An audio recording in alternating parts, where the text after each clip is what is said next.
même le capitaine Sankara, que j'ai même eu l'occasion de connaître personnellement. Mais disons, oui, ça fait partie d'un patrimoine sur lequel l'Afrique a construit quand même. Donc voilà. Donc alors de ce point de vue-là, deux interventions, disons, que j'espère soient, enfin je suis sûr, hein, qui vont stimuler ultérieurement. Mario Giro, Sant'Egidio et ancien vice-ministre des Affaires étrangères de l'Italie. Et M. Frassa OIF, là, encore plus intéressant.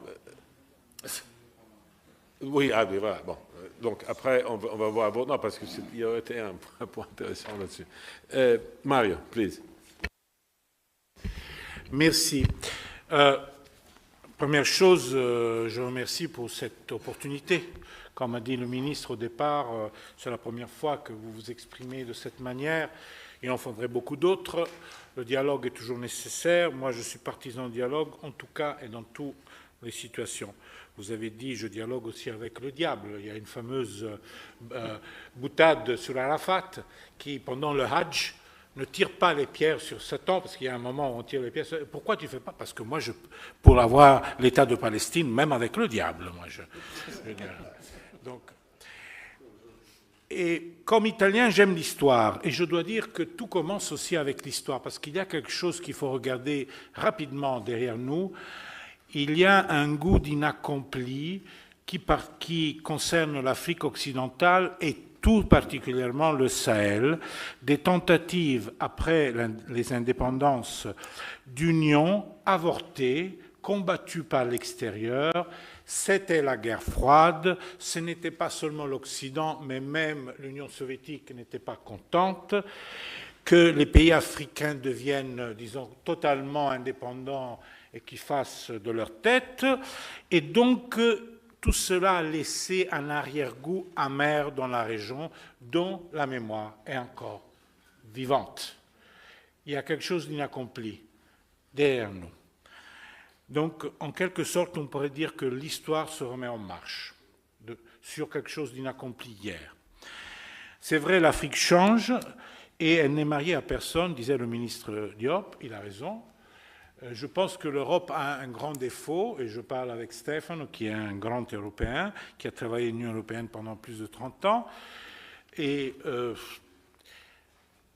nous n'avons pas réussi à transformer les cultures néo-post-coloniales en une culture de l'Afrique qui soit européenne, véritablement, en abandonnant les premières, avec nos partenaires. Ça, c'est un premier défaut. Et deuxième défaut, je dirais avec une boutade, on a pensé que l'Afrique, c'était, surtout dans les années 90, c'était une vieille femme qu'on pouvait laisser à la maison et nous aller faire autre chose. Et puis sont arrivés les Chinois, et grâce aux Chinois, il y a une course à l'Afrique. Moi, je dis toujours, vivement la Chine, parce que la Chine, en les années 2000, a investi 200 milliards jusqu'à aujourd'hui, nous savons, et beaucoup plus, en Afrique. Elle a créé des problèmes, bien sûr, ce n'est pas des anges, c'est des hommes comme tout le monde, mais a remis l'Afrique au centre, parce que les Occidentaux et les Européens étaient partis. Ça, c'est deux fautes, selon moi, importantes qu'il faut toujours nous dire. Et je pense qu'aujourd'hui, c'est un bon moment pour l'Afrique. Moi, je suis optimiste.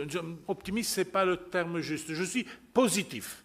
Parce que quelqu'un dit que les pessimistes sont des optimistes bien renseignés, mais je laisse tomber optimisme et pessimisme. Je suis positif. Je pense que c'est un bon moment pour l'Afrique, parce que peut-être pour la première fois, de manière totale, pas seulement dans le Sahel, mais le Sahel est un exemple avéré de cela, l'Afrique peut faire à sa tête, d'elle-même, toute seule. Ça ne peut pas nous plaire, mais c'est elle. Ils peuvent faire des erreurs, ce sont ses erreurs. Comme tout le monde. Et moi, je pense que ça, c'est, vous l'avez dit, avec ou sans vous, il y a d'autres partenaires. Pour que vous ne soyez pas trop gâtés, moi, je fais l'exemple toujours de la République centrafricaine. Je suis ami du président Touadéra, c'est un des pays très pauvres d'Afrique, même si c'est une Afrique tout à fait différente, et c'est lui par lequel la Wagner est venue la première fois en Afrique, rappelez-vous. Aujourd'hui, il y a les Russes, il y a les Américains, il y a les Portugais, il y a les Rwandais, et les Français retournent. Et Touadéra vous dit, Nous pouvons avoir tous les partenaires que nous voulons, que nous choisissons, nous commettons des erreurs, c'est sur notre responsabilité, on est libre d'avoir tout le monde. Et ça, c'est le modèle de demain, c'est-à-dire d'aujourd'hui. Et je le dis même de manière un peu provocative. Je ne suis pas d'accord que, disons,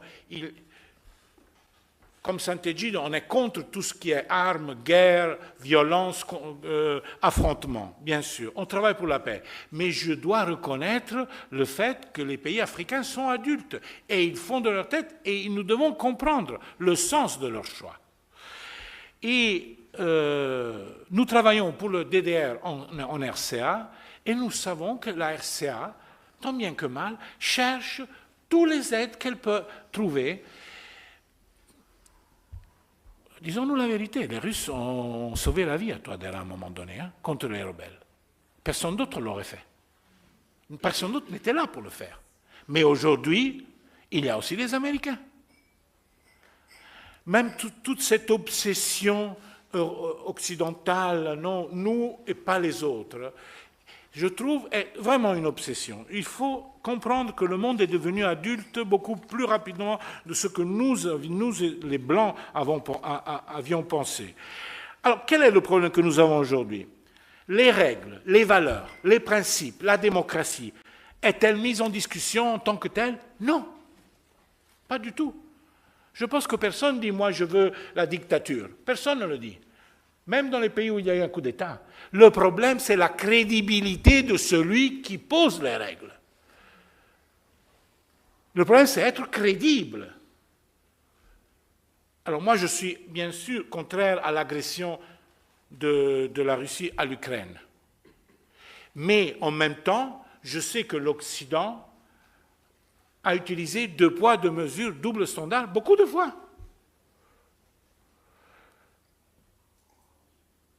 Jésus a dit, qui est le coupable, qui n'a pas de péché, jette la première pierre. Ici, personne ne peut jeter la première pierre.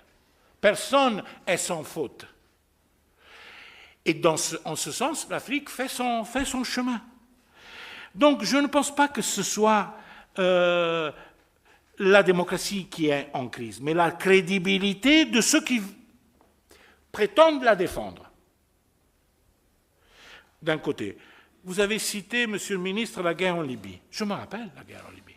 En Italie, même les cailloux savent que la France sarkozienne a voulu la guerre en Libye contre l'avis de Berlusconi, mais qui était faible. Comme toujours, l'Italie est plus faible parce qu'elle a une dette énorme qui est garantie par les autres pays de l'Union européenne. Donc, on doit faire attention. Patati, patata, patata. Ça, je vous laisse cette histoire. Et puis les Américains ont laissé faire. Mais nous, on avait dit que c'était une erreur. À l'époque, Bazoum était ministre des Affaires étrangères. Il m'a demandé de voir notre ministre des Affaires étrangères de Berlusconi, qui s'appelait Franco Frattini, aujourd'hui il est mort, que tu as connu. Et devant lui, j'ai organisé la rencontre, il a décrit ce qui se serait passé au sud si on avait laissé faire la guerre de Libye. Un désastre. Il a décrit le désastre qui se s'est déroulé après. Il y a des conséquences à tes actions. Nous regardons un coup d'État comme s'il n'y avait pas l'histoire derrière. Il y a des conséquences. Tout a été disloqué. Cela veut dire que que je suis partisan de Gheddafi, que Sant'Egidio a rencontré Gheddafi à l'époque. Gheddafi avait beaucoup de défauts, bien sûr. Mais ce que nous voyons aujourd'hui est pire de la Libye d'hier. Ce matin, nous l'avons déjà dit. C'est pour dire. Donc ça, c'est le problème. Alors moi, je pense que reprendre, comme a dit le ministre Traoré, l'idée panafricaine avec pragmatisme, c'est une bonne nouvelle, même pour l'Europe. C'est dépasser l'inaccompli d'hier. C'est une bonne nouvelle. Les Européens devraient comprendre cela de façon positive. Si l'Afrique se prend en main, décide de s'unir, de faire une confédération, comme vous avez dit, en visant la fédération, pas à pas. Nous, les Européens, nous savons combien c'est difficile de faire une union. C'est très difficile. Hein? Et c'est une bonne nouvelle. Et quel est le véritable défi de l'Afrique aujourd'hui? Produire, transformer. Nous, on lit sur la presse, ah, tout l'or de l'Afrique occidentale va aux Émirats, les Émirats sont en train de manipuler l'or qui vient aussi du Kivu, etc. Ah ben, mais ça, on peut le dire de toutes les matières premières. C'est une vieille histoire que nous connaissons très bien. Nous devons renoncer à quelque chose sur les biens, sur les matières premières agricoles, énergétiques et minéraires, et faire de manière que l'Afrique produise, qu'elle s'industrialise. Et ça, c'est le défi de l'Alliance du Sahel, moi, je pense. Si vous voulez répondre aux besoins des populations, c'est ça, transformer les ressources, au moins en partie, et devenir un acteur dans la globalisation économique.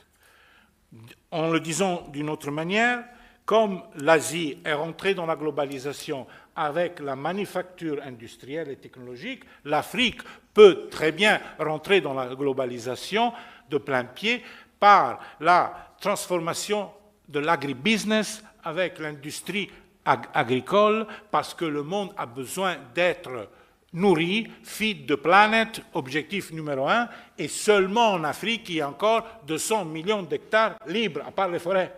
C'est le seul lieu où on peut encore produire de la nourriture. Et c'est ça. Je ne dis pas seulement ça, mais ça, c'est sûrement une chose importante sur la démocratie. La narration que l'Afrique et le Sahel ont abandonné la démocratie, je ne crois pas. Nous n'avons pas compris, vous l'avez déjà dit, je ne vais pas le répéter, je veux seulement le citer, que jusqu'à quel point il y avait un besoin de sécurité qui n'était pas adressé. Vous avez cité Kidal, mais Kidal, tout a commencé à Kidal. Quand Kidal n'a pas été rétrocédé à l'armée malienne, tout a explosé. Et c'est là, et maintenant vous l'avez repris, et c'est là que tout a commencé.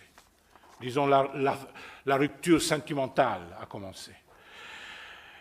Je pense qu'aujourd'hui, nous avons un défi commun, et je m'arrête sur ça, c'est la privatisation de la violence. Quel est notre problème? Les États se délitent, se détruisent. Donc, chaque fois qu'un État se renforce, c'est une bonne nouvelle pour tous. Mais quand l'État part en fragments, se fragmente, il y a une privatisation de la violence. Que ce soit djihadiste, que ce soit ethno-politique, que ce soit tout ce que vous voulez, c'est une privatisation de la violence qui devient très compliquée.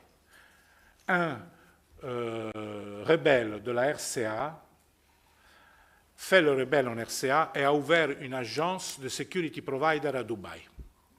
Qu'est-ce que ça veut dire? Ça veut dire que la globalisation actuelle vous permet d'avoir un hybride. Et les hybrides, c'est très compliqué. Qui sont ceux qui se renforcent de cette situation? Les réseaux criminels. Les réseaux criminels sont beaucoup plus globalisés que les États. Comme vous voyez, les États se disputent, mais les réseaux criminels, les mafias, vont d'accord entre elles de manière absolue. Elles savent utiliser la globalisation à leur effet, à leur avantage. Et quand un monde se privatise, là il y a une critique à faire à l'hyperlibérisme qui nous a mis dans la tête cette idée compétitive totale, quand un monde se privatise totalement, même les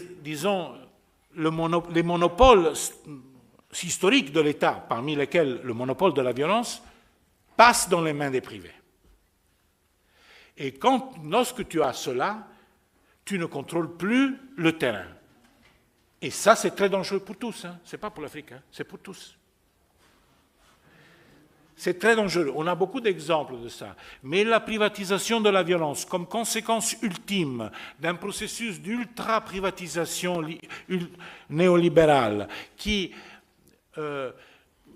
enlève force aux États, là je suis très français, l'État c'est quelque chose d'important, non? Mais il faut résister aux moments difficiles. C'est quelque chose dont nous avons tous besoin. Et naturellement, si les États ne dialoguent pas entre eux, c'est le désastre. Voilà, je m'arrête là.